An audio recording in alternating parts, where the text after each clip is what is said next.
Welcome to the Pump the Brakes Show. My name is Andre Beckles. I'm an independent financial consultant with Harari Wealth Management. I hope you're doing well. Today is August the 19th. It is Friday. So before I go any further, this is our inaugural show on YouTube. I'd like you to do three things: like, share, and subscribe. Most importantly, I believe it is going to be to my left. There's a little bell there. Click on that bell where it says subscribe, but it'll also bring up a bell and it says all. So that way you're prompted anytime there are new videos that come out, and I don't have to send you a copy or a link to the video. It'll come to you directly. That being said, let's peel back the onion. August the 19th, it's Friday. We're going to talk about the performance of the stock market. We'll talk about some economic news, what's moving the marketplace, what's making your dollar grow. With that being said, let's do it. Peeling back the onion. These numbers I'm going to share with you are as of August the 18th, because as we're recording right now, the market is not closed. So let's roll into it. The Dow Jones 30 index, the 5-day trend, up 2%. For the week thus far. For the month, up 6.1%. For the past 3 months, up 8.8%. Year to date, we're still down a negative 6.44%. And then we take a look at the highs and the lows of the market. As of the close on the 18th, we closed at the index at 33,999. Interesting how we hit that. Wait until I show you the Russell 2000 where we hit that. The 52-week high is 36,953. We're off 8% from the high based on last night's close. And the 52-week low is 29,653. We are up 12.78% from the low. So that's some good news there. Let's look at the S&P 500. The S&P 500 as of last night's close, the 5-day moving average is up 1.82%. For the past month, up 7%. For the past 3 months, up nearly 10%, up 9.8%. Year to date, down 10%. We closed the index at 4,283. The week 52-week high is 48.18. We're off 11% from the highs. The 52-week low is 36.36, and that means we're up 15% from the lows. Let's move on to the tech-heavy NASDAQ. That makes up roughly about 3,700 stocks, and that's heavily weighted in technology. The 5-day average, we're up 1.45%. The 1 month, up 7.5%. The 3-month return, up 13.85%. Year to date, we are down 17.13%. The high we closed last night at 12,965. The 52-week high is 16,212. We're way off the high. We're down 20% from the high. The low is 10,565. We're up 22.7% from the lows. The Russell 2000, which is comprised of mostly small cap stocks.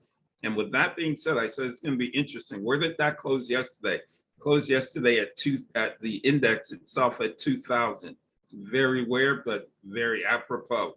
The 5-day return is up 1.3%. The 1 month up 8.9%. The 3 month up 12.6%. Year to date, we're down 10.9%.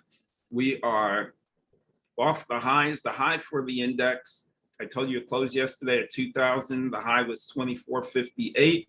We're off 18.6 from the high, and the low is 1641. We are up 21.9% from the low. So things are trending properly. There's some good news inside there, but we are still dealing with volatile markets. And I'll talk about that as we move on.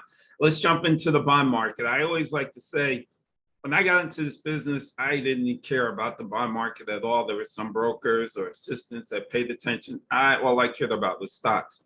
as I've matured over the years, I've learned that the bond market is the bigger of the two, and the most important. The reason that it's most important is because it deals with lending.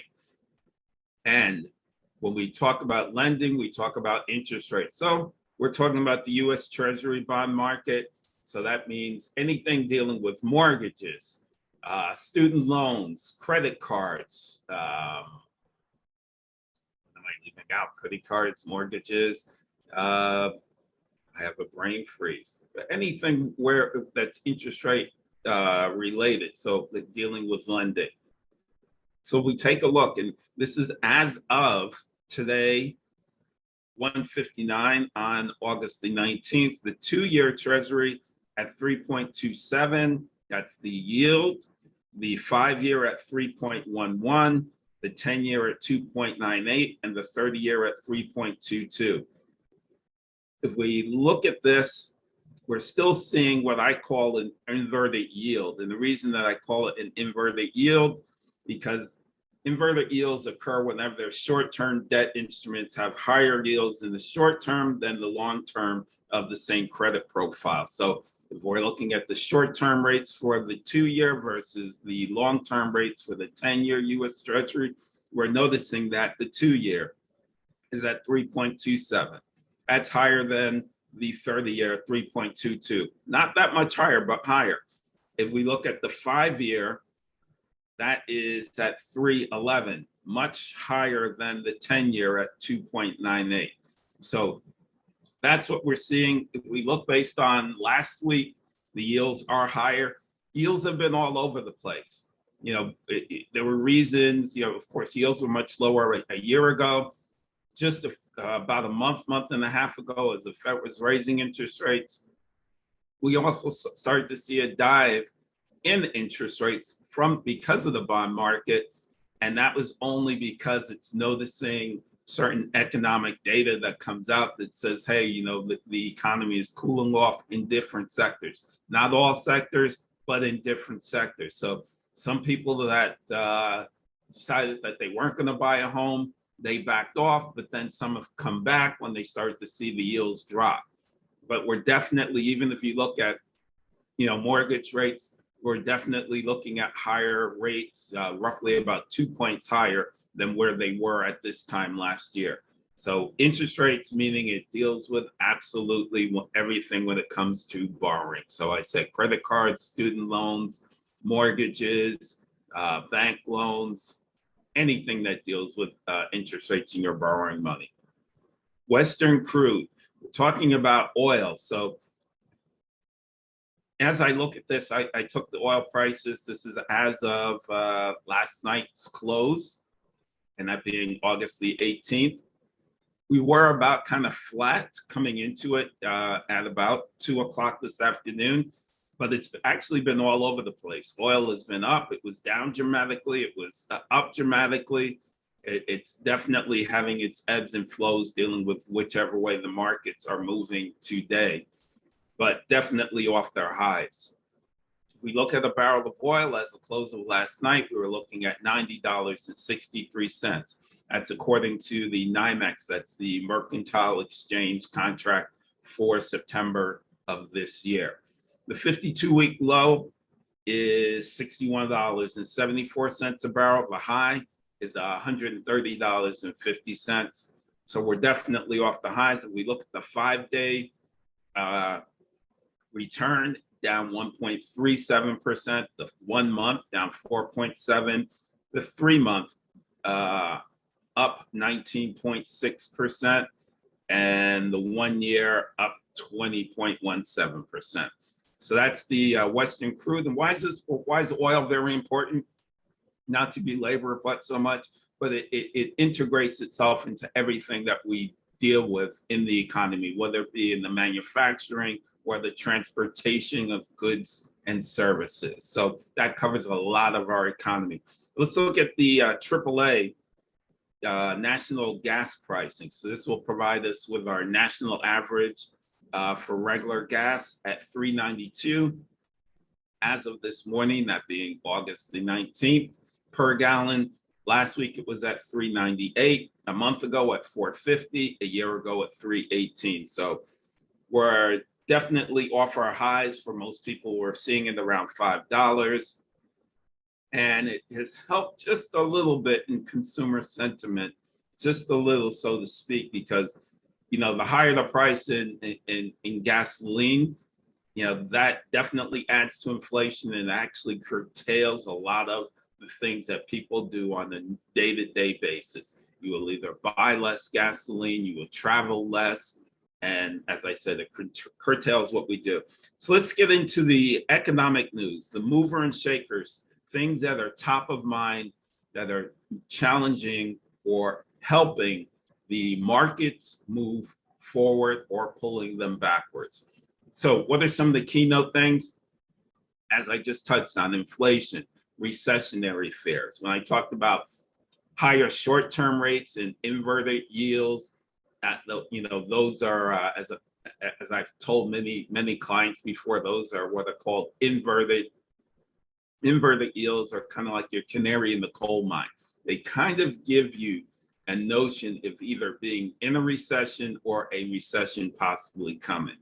So number two, what else? The Federal Reserve is mulling further intervention in the month of September. So the next Fed meeting is not until September to see, as they basically take a look at all of the economic news that has come out since the last meeting, whether they want to raise interest rates or stand packed at where we are.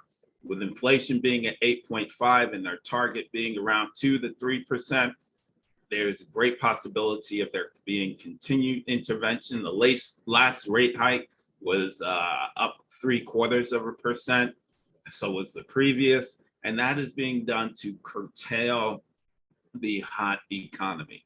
I always like to use the analogy of Goldilocks and the Three Bears. The Federal Reserve doesn't like the economy too cold. It doesn't like it too hot. It likes it just right. And right now we're too hot. So that's why they're raising interest rates. When the economy is too cold, that's when they lower interest rates. So let's move on. What else is going on? Consumer sentiment and spending. Basically, I'm going to talk about consumer sentiment at the end of this vlog. But basically, if you take a look at the gross domestic product, that's basically all the goods and services that we produce inside the economy. And 70% of that is consumption. So consumer sentiment means a lot. And we'll talk about that also with retail sales as I move forward. It's how you feel about the economy. Interest rates, a lot of capitulation, as I mentioned before, is also something that's top of mind, that's moving markets. Petroleum, supply and demand, the changing in prices of gasoline. Ukraine. Yes, we all know that there's a war going on in Ukraine, but one of the things that's top of mind right now, there's two things. The movement of grain out of Ukraine, which there was basically a blockade of that. And right now you're getting some grains out, maybe not as much for the United States, for other places that do not produce a lot of grain. Ukraine is one of the bigger producers. So seeing those shipments go out, that's a positive. And also lowers inflation because certain grains, of course, have spot prices like petroleum. Spot prices basically meaning that it's the determined price is based on market price, supply and demand. So if there is less of a product and more of a demand for that product, that means prices go through the roof. So Ukraine, that is one of the reasons. The other has to do with the nuclear station that is there. It's one of the biggest stations that's in Europe and currently has controlled by Russia. But there has also been some bombing near that area, and people have a lot of fears of a nuclear fallout and how that will affect the global economy. We are all tied together. I like to say, I joke with a lot of friends, and I talk about we're not the only people in the world. There are Martians, so on and so forth. But when we look at each other, we're all tied together. And in pricing, you do see that for goods and services. And then lastly, and most importantly, what else is top of mind going on inside that's moving the economy, and you'll see it changing in your statements or if you're logging onto your investments or if you're thinking about making investments, you'll see the changing in price based on corporate earnings. We just ended coming out of the first quarter, and we have earnings reports that are being established and produced and distributed. So that's one of the key factors right now that is making or shaping, or as I said, a mover and shaker inside the marketplace. Again, please like, share, and subscribe to this video. If you have a friend, family member that's interested in this information, I like to say, hey, it's not just my clients. I have non-clients that call me, hey, what should I be doing with my 401k? I know I don't have money with you. When the markets were at their worst, I'm going to use one gentleman's name, Ray. I'm talking to you, Ray. Ray called me and said, hey, everywhere I've moved my money, things are just not looking good. What should I be doing? So that's why I say, hey, you share this video, Ray. I'm not using your last name, but you know who you are. Use this video. And of course, we have conversations, and I can tell you, hey, you try and sit tight. So many times you think you can move from, let's say, the S&P 500 to the Dow Jones or to cash or to bonds. We've actually dealt with a situation where at one point in time, stocks that were definitely are down, but also bonds were down. So unless you're going to move everything to cash and try and time the market, many times, hey, that may not work. But I don't want to belabor it because I need to try and keep the show tight. So with that being said, let's go into economic news. And what's important right now, we're going to talk about U.S. productivity. Why is that important? Why is U.S. productivity important in the economy? Well, just think about it. As it says, it correlates our standard of living. Basically, how well we do in the economy, in this ecosphere, so to speak, in producing goods and services, is how well our standard of living will be. If many people are being laid off and production is being cut, well, then the ecosphere is not well. Just go back to 2007, 2008 in the Great Depression. Remember the times. I like to say I could run into several people a day. I'll use 14th Street in New York City as an example at that time. I run into one person, start talking, they just got laid off, and another person would walk up and they'd mention they just got laid off. Vice versa right now. We have a strong economy. Everybody is, well, just about everybody, I should say. Let me not be too exuberant. And people are faring well at this point in time. But productivity is very important. So if I take a look at non-farm labor sector, as far as productivity, it decreased in the second quarter by 4.6%, and the output decreased by 2.1%, while hours worked increased by 2.6%.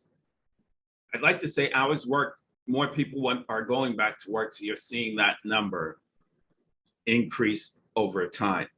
From a year ago, the business sector decreased by 2.5%, and that's the largest decline since 1948, strangely. Manufacturer labor productivity increased by 5.5%, and hourly compensation increased by 5.7%. I think I talk about that later on in another stat, but compensation up by 5.7%. That's the average. Let's talk about inflation, otherwise known as CPI, which is the Consumer Price Index. And these numbers are for the month of July, brought to us by the U.S. Bureau of Labor Statistics. Our inflation indicator illustrates that the changing of prices of goods and services were unchanged for the month of July. That's good. That means that we actually saw a little bit of inflation pare back from where we were. And where were we? We were at 9.1%. The current report sees us at 8.5%. It's not the greatest. As I said, we need to get down to about 2% to 3% to be within the historical lows. And of course, where the historical lows, or the normal lows, I should say. But that's where the Fed is also looking for that number. That's their comfortable number. They look at full employment, but they also look at inflation when they're thinking about moving interest rates. So as I said, index unchanged for July. And what moved about during that period of time? Gas dropped by 7.7%. Year to date, it's up 44%. Food is up 1.1 year to date, up about 11%. Electricity, very important as we go into the winter, up 1.6 year to date, up 15.2. Natural gas going into the winter, right now down 3.6 year to date, up 30.5%. A lot of people saying with the war in Ukraine, maybe not as much for us, but you never know how prices based on supply and demand and emotional appeal. I know in Europe, there's an expectation of it being a cold winter, and the cold winter, not just meaning the temperature, but also the higher price that is going to be demanded of citizens who relied a lot on Russian natural gas. Moving on, new vehicle sales up 0.6% year to date, up 10.5%. Used vehicle sales for the month of July down 0.4% year to date, up 6.6%. Shelter, the roof over our heads, up 0.5% year to date, up 5.7%, which is interesting because that's basically right in line with hourly compensation. Transportation down 0.5%, and you'd see that in the pricing of oil. So you subtract out lower oil prices, well, then you'll see lower transportation costs by a smidgen, down 0.5% year to date, up 9.2. If we look at producers, so I was talking about consumers, producers, of course, feel the same weight with higher cost of goods that it takes for them to produce their goods. And that index is called the PPI, or also known as the Producer Price Index. And that fell by 0.5% in the month of July. We're now at 9.8, where we were previously at 11.1% in the month of June. So some good news there as we're making strides to get inflation down at this point in time. Let's talk about homes. I always like to say, if you look at homes, not everybody owns a home. A lot of people do own homes, but the fact is a home tends to be your largest purchase that you make. Your investment portfolio, your retirement portfolio tends to be your next. So let's talk about homes. I'm going to talk about U.S. permits, building permits, housing starts, existing home sales, all for July. This information has been brought to us by the National Association of Realtors and also the U.S. Department of Commerce. Each home sale basically contributes about $113,000 to the economy. Additionally, U.S. workers earn an average of about, say, $57,300. Combining those figures, it reveals that every home sales generates 2 jobs. So building permits. Building permits for new homes in July fell by 1.3% to 1.67 million units. Expectations were that we would see 1.63 million units. Housing starts, new housing starts for July tumbled. But you can guess why that tumbled. Higher interest rates, less demand to build by builders. So you'd also have less permits just as well. So U.S. housing starts tumbled to a season adjusted of 1.5 million. This is down 9.6% from June's 1.7 million. And below the July 2021 number of averaging, say, about 1.57 million, which would make us down 7.64%. Existing home sales, so selling from one to another. For the month of July, that fell to its slowest pace since the earlier months of the pandemic. July, we saw sales of roughly 4.81 million units versus 5.11 million units in the month of June. The economist's consensus for July, we're expecting it to be at 4.85 million. So we came out just shy underneath that. And that's according to FactSet. Median existing home sales prices were roughly around nearly $404,000 in the month of July. That represents a growth of 10.8%. That's the slowest pace since July of 2020. Of course, last year being a crazy year in the housing market, a little of that coming into this year.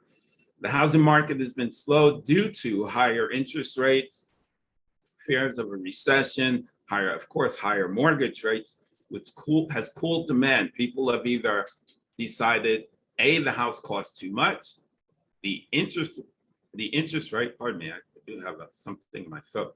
The interest rate cost for a home is too much. So you've had a lot of people backing away from either contracts that they're in or the decision to buy a home, which has actually then caused a lot more people to continue to rent. And that's why you see, there's a guy in New York City that used to say the rent is too damn high. That's why you're seeing rent prices still too damn high.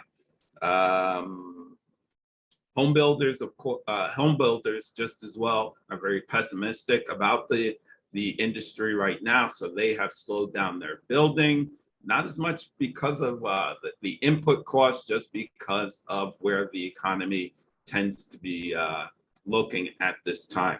According to Freddie Mac, as of August 18th, the 30-year mortgage was at 5.13. That's down 0.9% from last week, but that's up 2.25% from a year ago this time. So that is everything to do with housing. Let's jump into retail sales. This is brought to you by the U.S. Department of Commerce. Individuals spent roughly about $683 billion in the month of July. So utilizing either on discretionary or non-discretionary items. July numbers were unexpectedly unchanged for the month of July. Pardon me. When the reason for that, less gas sales. So you saw less gas receipts. This is versus an increase in the month of June of being up 0.8%. With gasoline prices, we see a lot more people keeping their money in their wallet with gasoline prices being so high, and no such need to spend on a lot of discretionary items. But as gas prices did come down, we did see people pulling some of that money out their wallet and maybe not having to go underneath the sofa and looking for change. So people have felt a little more comfortable because of gas prices being down. So that's retail sales. Now, there's an attachment here. I like to say the attachment is to kind of look at things in the retail space that give you an idea how money is being spent. So this segment here is not a segment where I'm providing you any advice regarding stocks that you should buy, but I'm taking a look at what I call bellwethers. Basically, they provide kind of like when you go into the doctor's office, and some of the first things that the doctor may do. In this case, let's align it to the thermometer. It gives you a breath or a barometer. We can use it as a barometer of what's going on in retail sales and how people are spending money. I'm saying all of that, our bellwether area, which provides this information on big box retailers such as Home Depot, such as Lowe's, such as Target, and our largest employer in the United States in the private sector, which is Walmart. So let's take a look at the earnings reports from 4 companies, and I'll be very brief so I can get to the very last part of the show. Walmart for the second quarter revenue was $152.86 billion. The economists expected it to be $158.81 billion. Net income, basically your profits, $5.15 billion versus last year of $4.28 billion. This time last year, sales grew by 8% in all stores. Or if we look at comparable stores that were open this time last year and right now, they were up 6.5%. Expectations for comparable sales were 5.9. So Walmart also beat that. The news comes after the company had warned just a few weeks ago that they're expecting earnings to be a lot softer because of the changing trends in the consumer that they are working with at this time.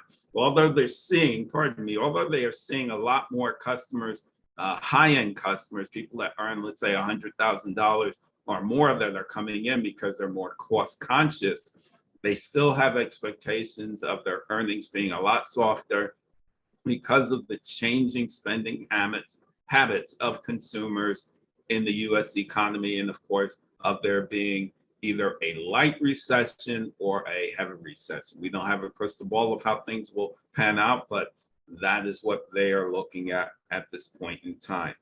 Let's look at Target. Target, on the other hand, revenue meaning sales, came in at 26 billion versus last year at 25.16. They met expectations there. Net income is where they did not meet expectations. Net income came in at $183 million versus last year this time at 1.82 billion. So they dropped their net income, their profits after taxes dropped by 90%. What's the reason for this? Well, the company says that what they're dealing in different times versus COVID. COVID, there was a lot more money out there for their type of customer that was spending money. And also, it also has to do with supply chain issues.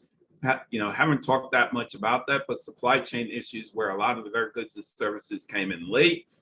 And since they came in late, they sat on the shelf, so they have higher inventory. They've had to mark down their inventory so that they can get it off the shelves. So that is part and parcel their reasoning for why their net income dropped by 90%.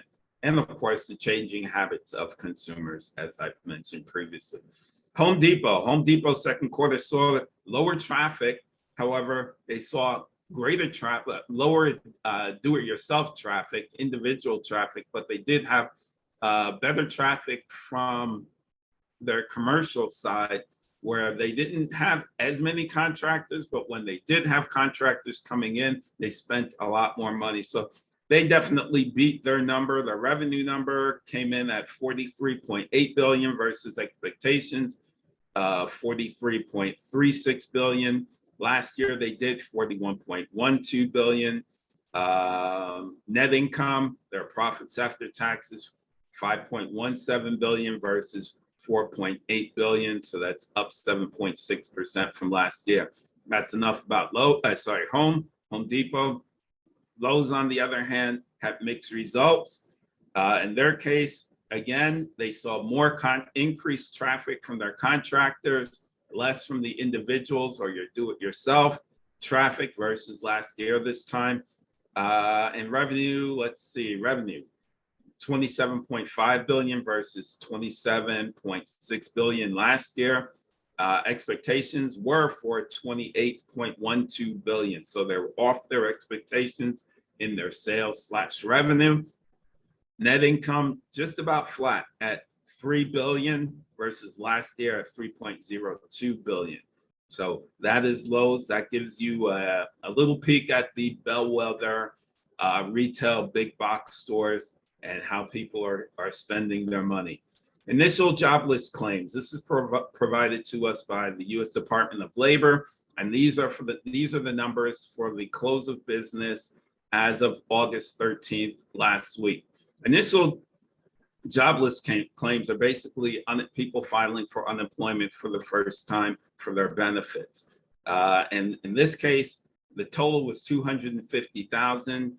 That's down 2,000 from last week. The 4-week moving average is 246,700. We hit a 50-year low back in April where we saw that 166,000.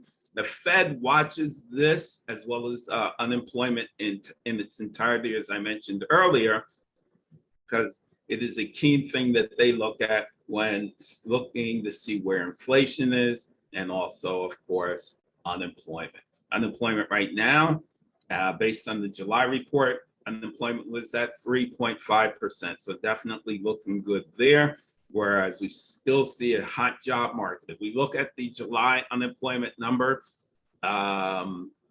we added 528,000 jobs, added jobs that I'm speaking about versus expectation by economists of there being 258,000 jobs to be added during that time. We also saw wage growth of 5.2% during that period. So that's the jobless information. And finally, we're coming close to the close of the show, close to the end of the week and into the weekend. And before I go any further, please like, share, and subscribe this video. You know, if you're in here, you took off your shoes, you're listening to the information, you're feeling warm and fuzzy. There is a lot of good news. There's some news that's kind of but all that being said, please like, share, and subscribe to the channel. I really, really appreciate it. So what's next? University of Michigan survey. That's your consumer sentiment that's provided to us by the University of Michigan, where they call people on the phone to get their feeling, their pulse on the market. Basically, this index is a leading indicator, meaning it's very important, again, what the Federal Reserve looks at. It's how people feel. It's an indicator that predicts changes inside the economic activity based on how likely consumers are buying things over the next 12 months. There's a baseline of 100. That means that people are exuberant, very, very happy about the economy. The index right now is at 55 based on our recent report. For August, 55.1. Expectations were to be at 52.5, so a little bit better. In July, it was 51.5%. I'm sorry, expectations at 52.5. The reason that you see that little pop goes back to gasoline. If you're, a lot of things are emotionally charged. Yes, physically in your pocket, but also emotionally charged. If you're not spending as much on, let's say, gasoline, whether it be for your tank at home or the natural gas at home or for electricity, that gives you a little more money to spend elsewhere. It means that you don't feel like things are getting bad. So hence, that's consumer sentiment. So, however, if we take a look, consumer sentiment has dropped dramatically from a year ago. And I'd say still, a year ago it was at 70.3% at that time. But just think about where we were at last year at this time. We were worried heavily about the pandemic. Not that the pandemic has ended. COVID is not gone. We're dealing with monkeypox. In the US, they're dealing with polio. We're dealing with wildfires. We're dealing with climate change. We're dealing with political, I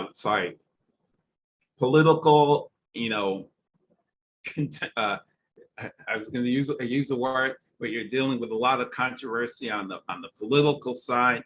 So a lot is going through the consumer's mind as to whether they should be spending money. I want to share something on my screen very quickly, so bear with me just a moment. Hopefully I do this right, because the next section that I go into, I don't think I'm sharing too much, but hopefully you're just seeing one part, is dollar cost averaging.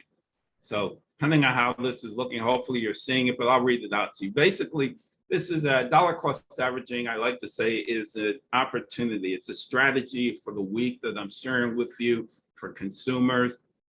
When you look at dollar cost averaging, it involves continuous investment in securities regardless of fluctuation in price of securities, and investors should consider their ability to continue to purchase through fluctuating price levels.